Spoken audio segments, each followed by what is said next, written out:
सांगण्याचा प्रयत्न. मुळात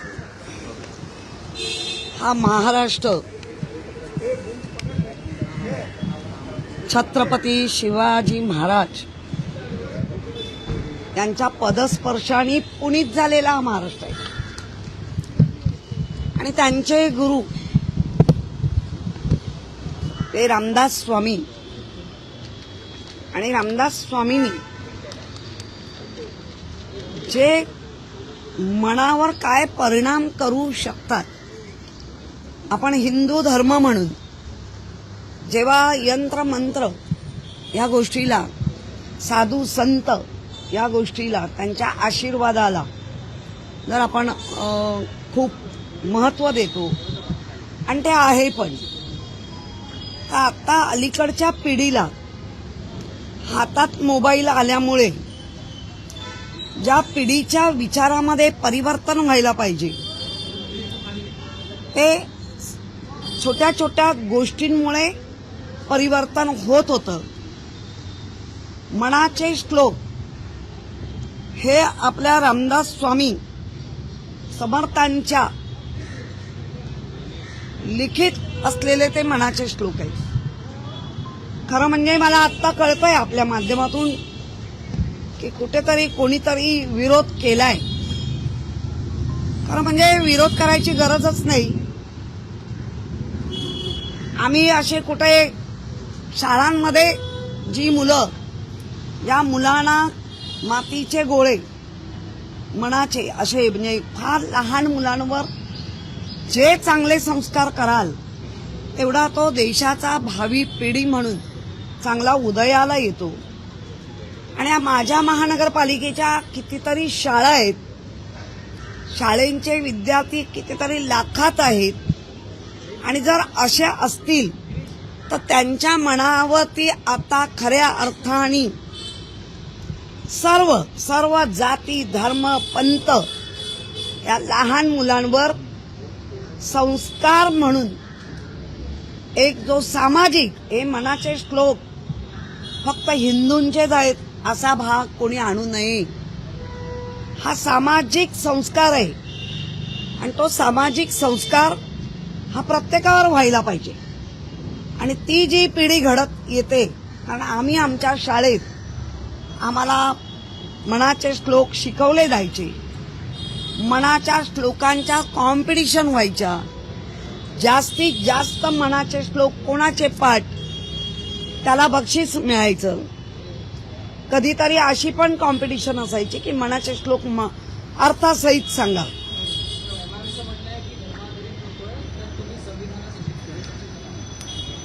संविधानाचं बाबासाहेबांनी जेव्हा संविधान दिलं, आणि बाबासाहेबांचा जर आपण संपूर्ण लहानपण पाहायला गेलं तर मनाच्या श्लोकांचं बाबासाहेबांवर बऱ्यापैकी परिणाम दिसला. आणि म्हणूनच शिक्षणाने आणि मन मजबूतानी विचाराची पगडा तर बाबासाहेबांनी आपल्याला संविधान दिलं. आणि बाबासाहेबांच्या संविधानामध्ये ज्याला खरं संविधान कळत असेल त्याला प्रत्येक ठिकाणी जरी वाक्यात हे नसली तरी त्या संविधानामध्ये चांगलं वर्तन करणारा नागरिक घडावा हेच दाखवत आहे. अधिकार दाखवत आहेत, अधिकाराबरोबर कर्तव्य दाखवली आहेत. मग अधिकार आणि कर्तव्य त्याच्यामध्ये जर एक छोटी पुसट मनाच्या श्लोकांची जर रेग असेल तर ते अधिकारही चांगले बनतील आणि कर्तव्यही चांगले होते. छत्रपती शिवाजी महाराजांचे गुरु असं तुम्ही म्हटलेला उल्लेख केला यामध्ये सुरुवातीला, परंतु त्यावरून देखील वाद आहे की खरंच छत्रपती शिवाजी महाराजांचे ते गुरु आहेत. मी खरं की खोटं हे मी पाहायला जाणार नाही, आणि मी तेवढ्या खोलपर्यंत जाणार नाही. मला इतिहास बदलायचा नाहीये. ज्या इतिहासाला आम्हाला शिकताना सांगितलं गेलेलं आहे आणि आमच्या मनावर तो जो पगडा बसलाय, तर आम्ही असंच म्हणा, समर्थ रामदास स्वामी हे छत्रपतींचे गुरु होते. कारण अनेकदा ते त्यांच्या सानिध्यात असायचे. त्यामुळे ज्याने कोणी काही चांगली आज गुरु आपण बघतोय, कॅप्टन स्वरूपात पण गुरु बघितले. चांगला कोणी शिकवलं तर तो आपला गुरु. हा जो प्रस्ताव आहे तो केवळ महापालिका शाळांपुरता सीमित असावा अशी मागणी आहे का ज्या खासगी शाळा आहेत त्यांच्या देखील? नाही, महापालिका मुंबईमध्ये जेवढ्या शाळा आहेत, मग त्या खाजगी असतील, अनुदानित असतील, प्रायव्हेट असतील, त्यांनी सगळ्यांनी हा अभ्यासक्रम घ्यावा हेच म्हणणं असेल. कारण आत्ताच कालच एक कोर्टाचा मी निकाल ऐकला. कॉन्व्हेंट या ह्याच्यावरती कोर्टाने निकाल दिलाय. ज्या सिस्टर कॉन्व्हेंट म्हणून ज्या चालवतात त्यांना म्हणू शकता, पण ते अंमलात आणू शकत नाही असा कोर्टाचा निर्णय आहे. त्यामुळे सर्व शाळांमध्ये काय असं काही नाहीये ना, शाळांमध्ये सर्व धर्मीय मुलं शिकतात आणि आपल्याला छोट्या मुलांवर चांगले परिणाम, देशासाठी प्रेम करणारी मुलं आणि संपूर्ण जिथे जिथे कुठे राहतो त्या याच्यावरती प्रेम करा आणि चांगलं वर्तन करा हे सांगण्यासाठी आम्ही करतो. काही या प्रश्नावर आता सभागृहात चर्चा होणार आहे. भाजप स्वतःला हिंदुत्ववादी पक्ष म्हणते. भाजप आणि शिंदे गटाकडून तुमची काय अपेक्षा आहे? नाही, मला मुळात ज्या गोष्टी मी मांडल्या त्या गोष्टीसाठी मी सर्व धर्मीय, हिंदू तर आम्ही आहोतच, पण आपल्या आजूबाजूला जी शाळेत मुलं असतात त्या सर्वांना या गोष्टीचं शिक्षण दिलं. कारण आपण मराठी कंपल्सरी केलंय सर्व शाळांमध्ये. तर सर्व शाळांमध्ये जर आमच्या महाराष्ट्रात मराठी कंपल्सरी आहे, तर आमच्या मुंबईतल्या सर्व शाळांमध्ये हा मनाच्या श्लोकाचा 15-20 मिनिटाचा जो पिरियड आहे तो घ्यावा आणि त्या शिकवावा. उच्चार चांगले होतात, स्मरणशक्ती वाढते. हे साधे साधे प्रयोग आहेत, ते आपल्या मुलांवर करावे आणि चांगला आदर्श नागरिक देशाचा घडवला पाहिजे. सत्ताधारी भाजपने काय अपेक्षा असेल तुमची? सत्ताधारी आहे, सत्ताधारी भाजप ते अगदी सचिवालयातनं पास आणलंय हिंदुत्वाचा असं जर बघतंय, तर त्या हिंदुत्वाच्याच ह्याच्यावरती आपण बोलतोय. आम्ही मला नाही माहिती सत्ताधारी काय भूमिका आहे. सत्ताधारी भाजपच्या नगरसेवकांनी मांडलेला एक प्रस्ताव होता की शाळेमध्ये, महापालिकेच्या शाळेमध्ये योगा करायला हवा आहे, त्यालाच प्रशासनानं नकार दिला. तर तुमचा प्रस्ताव प्रशासन मान्य करेल का? नाही, प्रशासनाने योगा का नकार दिला, तर इतक्या लहान वयातल्या मुलांना त्यांची वाढ जी होत असते फिजिकली, ते कुठेतरी त्या वाढीला धोका पोचू शकतो असं माझं मत आहे. आपण शारीरिक वाढीसाठी नाही म्हणत आहे, आपण मानसिक वाढीचं, मानसिक संतुलन नीट राहावं मुलांचं त्याच्यासाठी. सत्ताधारी भाजपने बीएमसी मधील जे प्रशासकीय काळात 1000 कोटींचे काही टेंडर निघाले होते ते आता रद्द केलेले आहेत. यामध्ये 490 कोटींचा भायखळा प्राणी संग्रहालयाचं जे विस्ताराचं टेंडर आहे ते देखील रद्द करण्यात. जवळपास 1000 कोटींचं जे टेंडर आहे ते रद्द केले.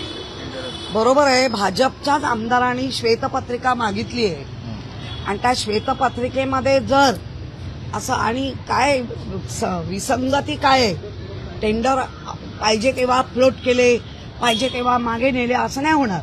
विसंगती काय होती, कसं आहे, का केली, कोणी केली, कुठल्या डिपार्टमेंटनी केली, कोणी त्यांना पत्रव्यवहार केले, सगळं आलं पाहिजे. श्वेतपत्रिका म्हणजे काय, तर मागणी कोणाची होती, पुरवठा कोण करत होता तेच आहे. त्याचबरोबर घराकडे ज्या ज्या महिला गेल्या होत्या त्यांच्यावर देखील आता कारवाई व्हावी अशा प्रकारची मागणी मागणं सामने या व्यक्तीने साहित्यिकेनं केलेली आहे. काय वाटतं? खरं म्हणजे ज्या महिला गेल्या त्यांना नेल्या होत्या का हे आधी बघा. आणि जे मंत्री गेले, सामने ताईंना मी म्हणेन मागणी करतातच आहात, तर त्याच्यावर मंत्री महोदय गेले, आमदार गेले, त्यांच्यावर काय करणार तेही सांगा. इथून पुढे कुठल्याही महिला अशा हिंदूबाबाकडे जाऊ नये. नाही, मुळामध्ये महिलांचं आपण पाहिलंय. मी पण एक महिला आहे, मी महिलांचा अपमान करणार नाही. पण ज्या वेळेला आपल्या बेरोजगारी आगडोम करत होती, नंतर महागाई आगडोम करत असती, महिलांवर अत्याचार होत होते, होत आहेत.